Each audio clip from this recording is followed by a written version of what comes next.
Hey guys, today I'm gonna show you how to add pictures in Google Photos on VIVO V29 Lite.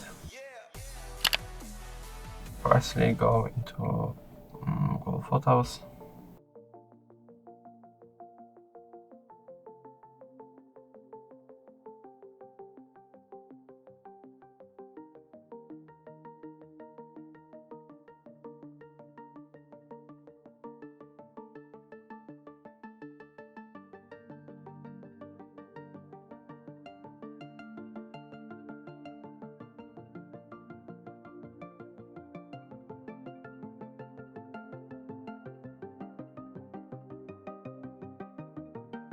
Now tap on the picture that you would like to edit.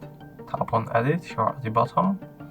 Now you're going to see different sections of editing, but after you've done your editing, all you have to do is just tap on Save Copy in the bottom right corner.